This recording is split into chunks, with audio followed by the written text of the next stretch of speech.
I'm Justin Davis, and this is Drone Camps RC.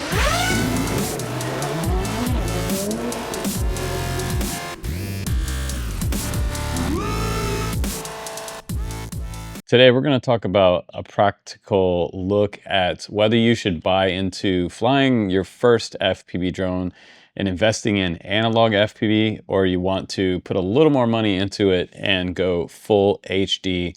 Something like the DJI 04 Lite system is super popular right now, as well as the Pro. There are two different versions, and in this video, we're going to talk about the differences between the two, and we're also going to talk about what's the practical application of going analog. It's cheaper, it's more than half the price of going digital. So should you spend less money to begin and then upgrade to digital later? That's the big question that we're going to talk about today. And hopefully the information in this video does help you make that decision for getting your first ready to fly FPV drone.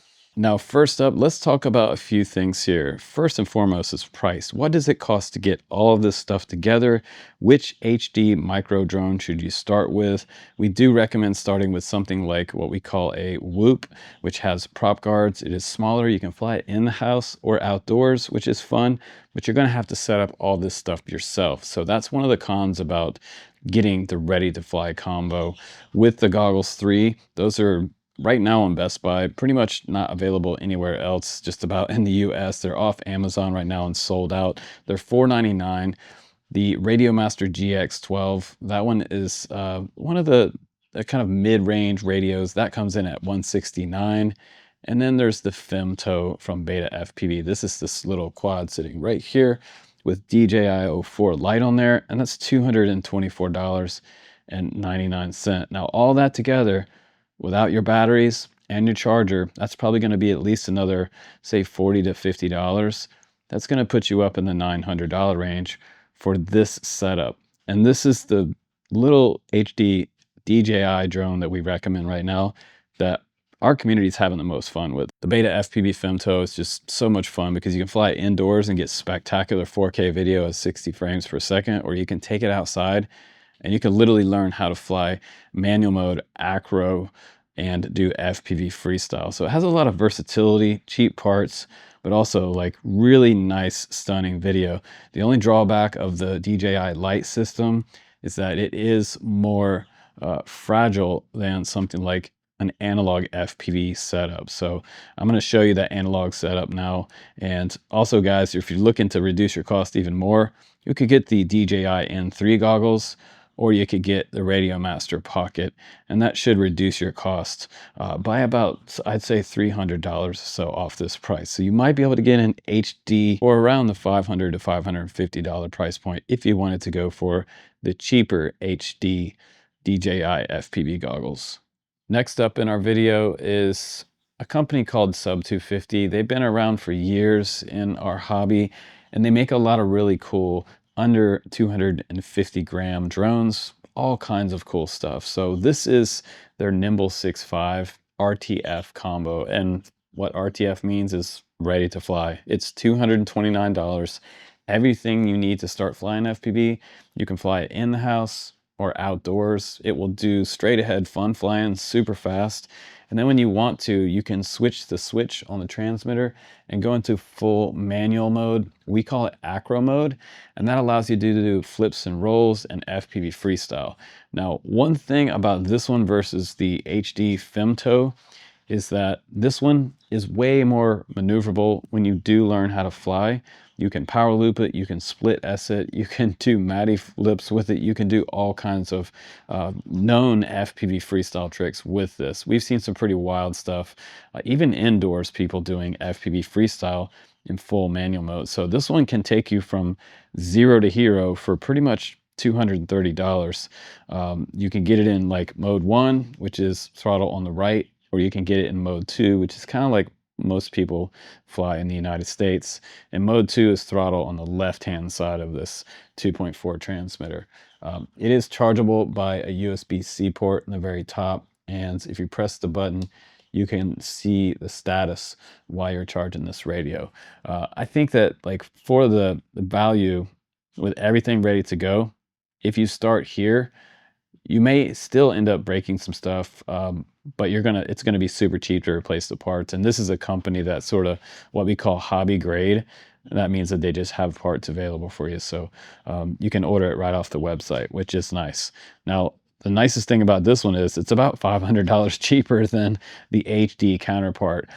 If you're somebody where money doesn't matter and you're just going to throw a whole bunch of money into this hobby and just jump right in there, by all means, go for the DJI setup with Lite or the Pro version, and you'll love it. You'll absolutely love it. But if you do break things, it's going to be, again, more expensive to replace. But the analog version is a really easy way to just jump right into FPV.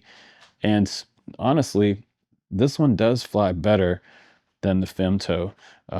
And you're still going to get about a 3-minute flight time off each of these batteries. They're probably about $6 to $8 current. And the Femto itself, like you can see it's about twice the size, but it's going to probably get you maybe about 6 to 7 minutes flight time, a little longer flight time. But again, like not as maneuverable as these little 65mm whoops. These are a ton of fun. So yeah, that's it's going to outperform freestyle wise versus this one. This one has inverted motors. It's great for filming and things like that. But once you fly something at this size, you're going to see what I'm talking about. It is pretty insane. And you've probably seen some of the footage that I put up there for you guys. But let's go ahead and finish this up by telling you what my choice is for you to get started. What I would suggest you get started with out of these two bundles. So at the end of the day, should you go HD or should you go analog FPV to start? And really that boils down to how much money do you want to spend getting into this? How much money do you have available? And if you're on a budget right now, like pretty much everyone is because of job cuts and tariffs and the economy slowing down a little bit, people are cutting back on a lot right now. So I think the most economical solution would be the analog setup. And honestly, this one flies better for FPV freestyle once you learn how to fly acro mode, and that's what this is for practicing, learn how to fly freestyle. So if that's something you're interested in, and also you want something small that you can fly in the house when it's raining or you have this bad weather or it's windy outside, you can still fly this one indoors and outdoors. But both of them are indoor outdoor drones.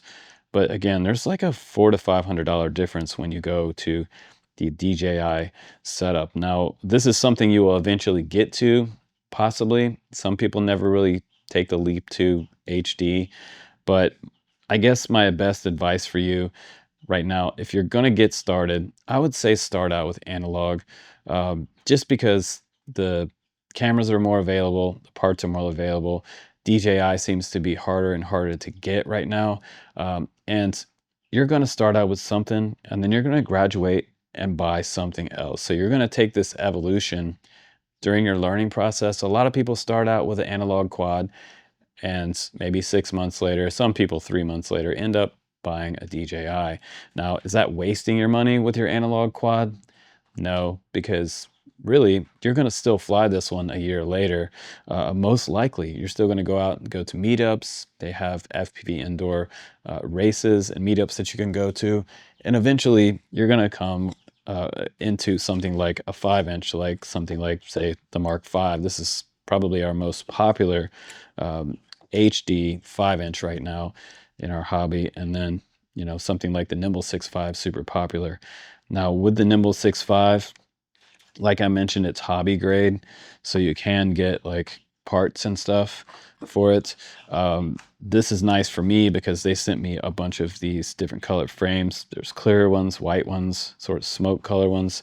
And one of the things I mentioned is that I did break this during my review. I broke it here and here on the prop guards, but literally I could just put a little piece of CA there on that frame and just go out and fly it again. So put a little tiny piece of glue on the outside of that frame, and just as long as you don't touch a prop with it, you're ready to fly again. So just a quick repair on that, and while you're waiting for maybe your new frames to come in.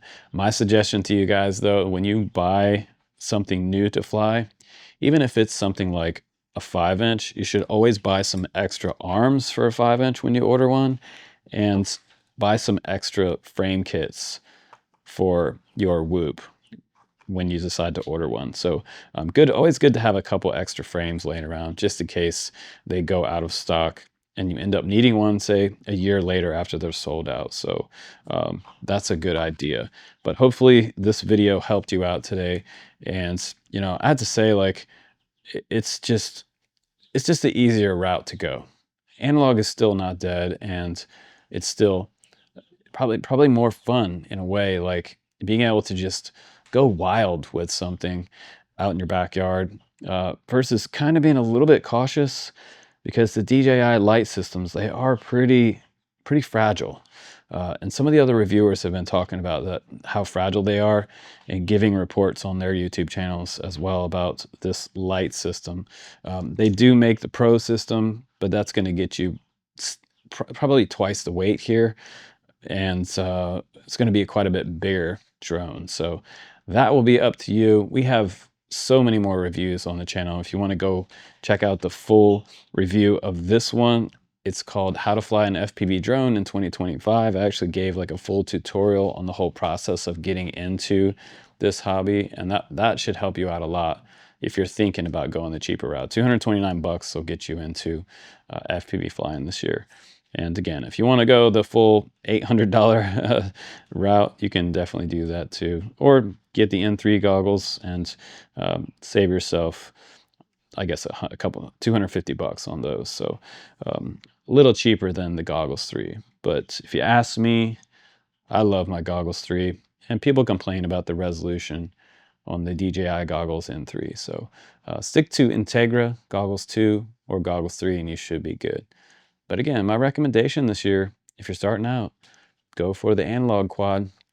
It will be much more fun for you in the beginning, and a little more cost effective for people who are on a serious budget right now.